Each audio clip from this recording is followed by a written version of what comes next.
Assalamualaikum warahmatullahi wabarakatuh.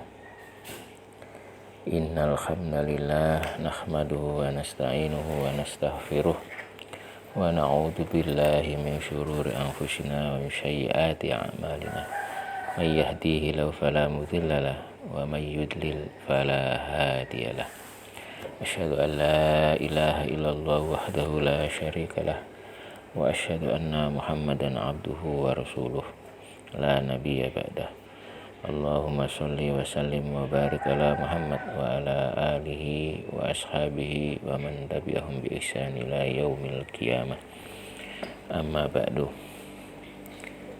Para jamaah yang dimuliakan oleh Allah Subhanahu wa taala,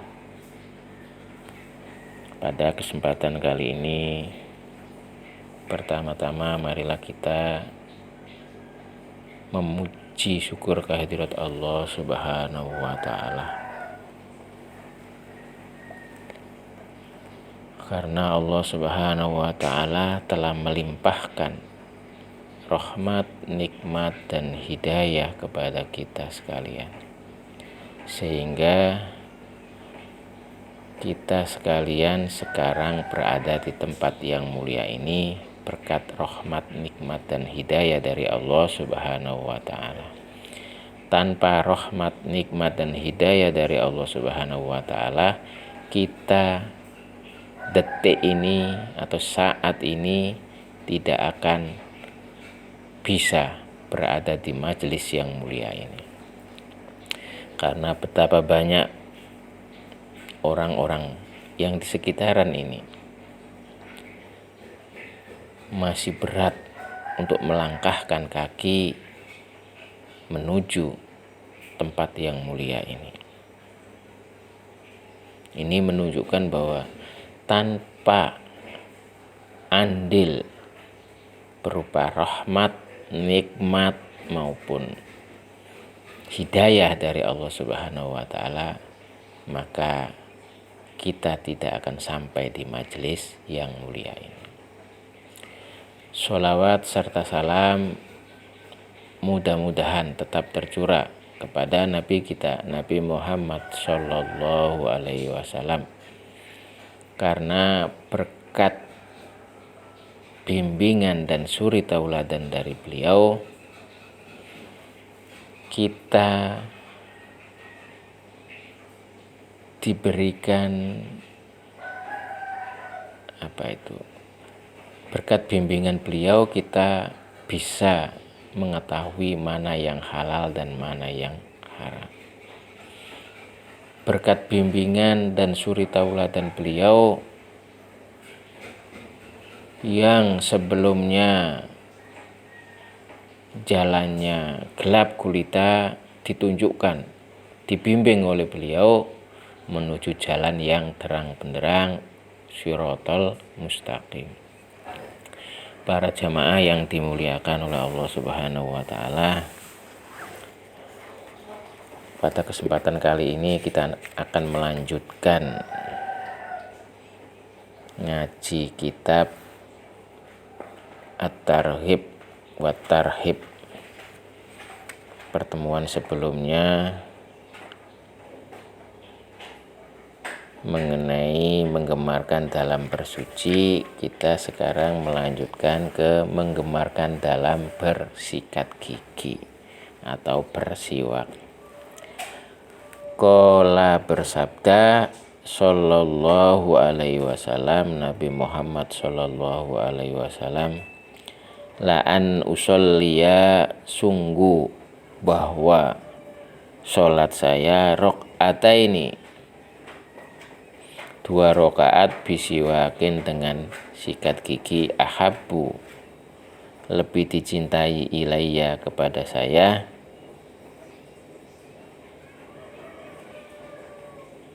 min an usolliya dari bahwa sholat saya sab'ina 70 rakaatan, rakaat bihoiri siwakin dengan tanpa siwak. Rawa telah meriwayatkan akan hadis Abu Naim. Hadis ini menjelaskan bahwa tentang keutamaan sholat, keutamaan siwak sebelum sholat. Kalau di dalam kitab Bulughul Maram yang sempat kita bahas di sini juga, itu laula an asuqa ala ummati la amartukum bisiwak likulli wudu'in. Jika tidak memberatkan kepada umatku, maka sungguh akan aku wajibkan laula an asuqa ala ummati la amartuhum bisiwak, akan aku perintahkan untuk bersiwak likulli wudu'in, untuk tiap-tiap wudu. Dan wudu merupakan salah satu syarat dari sahnya sholat, maka setiap sholat berarti siwak karena berarti wudu. Dan wudu akan, jika seandainya tidak memberatkan umatku, maka Nabi akan memerintahkan untuk siwak atau gosok gigi setiap wudu.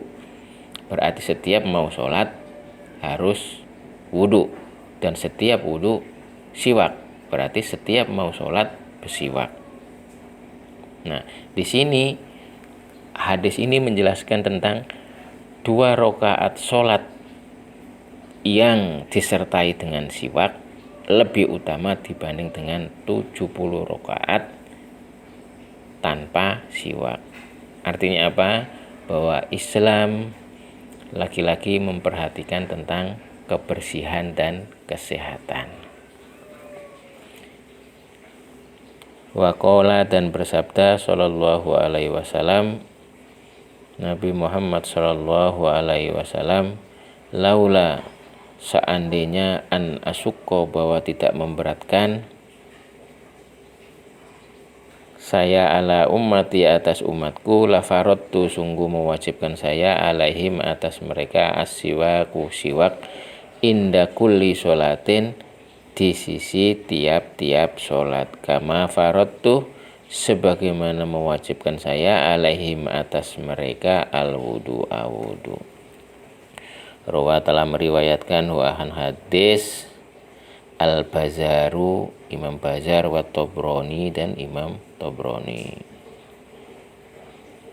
Hadis ini juga menganjurkan tentang keutamaan siwak, dimana seandainya aku tidak khawatir untuk memberatkan terhadap umatku, sungguh aku akan, atau saya akan mewajibkan kepada umatku, pada mereka, untuk bersiwak setiap mau sholat, sebagaimana saya mewajibkan kepada mereka wudu. Nah, tetapi ada hadis yang seolah-olah berbeda. Yang satu sebelum wudu, bersiwak sebelum wudu, yang satunya bersiwak sebelum sholat. Sehingga sering kita perhatikan juga bahwa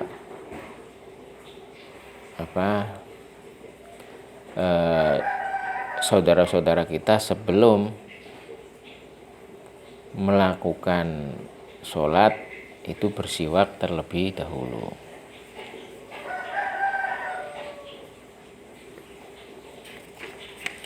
Intinya bahwa di dalam Islam menganjurkan tentang kebersihan, termasuk di antara salah satunya adalah sholat. Termasuk di antara salah satunya adalah siwak atau sikat gigi. Waqala, dan bersabda Sayyiduna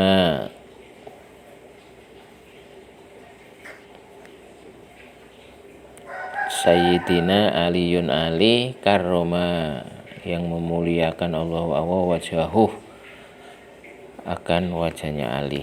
As-siwaku, siwak, yazidu, menambah, fil hifdi, di dalam hafalan, wa yudhibu, dan menghilangkan ad-daha, al-balgham, yaitu daha.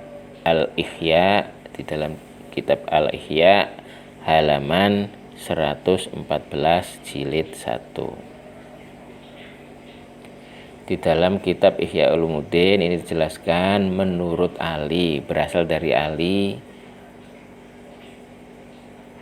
radhiyallahu an, bahwa siwak itu menambah hafalan dan juga bisa menghilangkan dahak.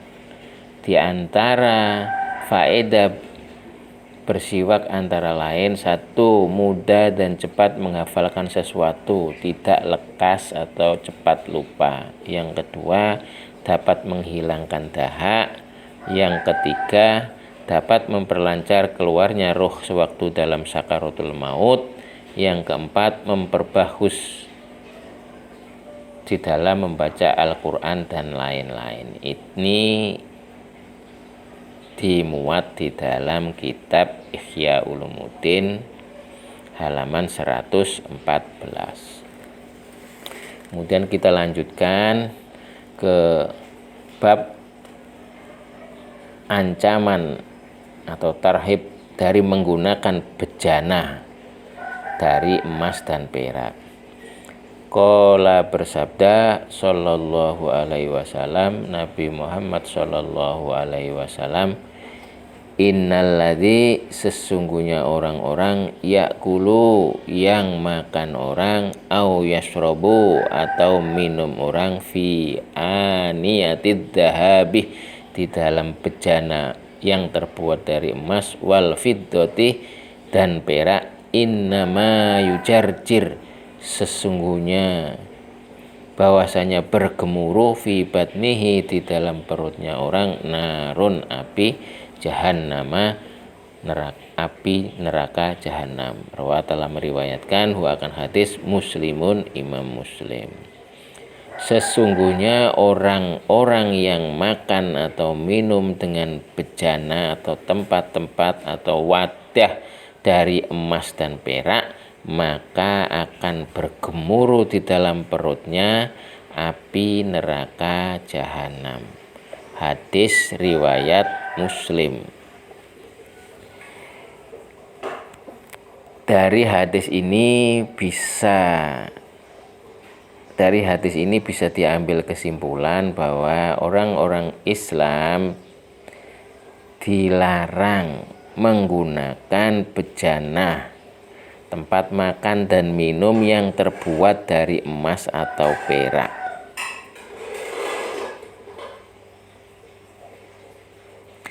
Tidak terkecuali apakah yang menggunakan itu orang laki-laki maupun perempuan. Tetapi bagi orang perempuan diperbolehkan memakai perhiasan yang terbuat dari emas atau perak, sedangkan bagi orang lelaki tetap diharamkan. Bagi mereka yang tetap membandel menggunakan bejana-bejana dari emas atau perak, diancam dengan siksaan yang pedih di akhirat. Akan dituangkan ke dalam tenggorokannya api neraka jahanam yang terus-menerus menembus ke dalam perut dengan suara yang gemuruh karena mendidih di dalam perutnya. Demikian yang bisa saya sampaikan, mudah-mudahan bermanfaat. Billahi taufik wal hidayah. Tsumma salam, wassalamualaikum warahmatullahi wabarakatuh.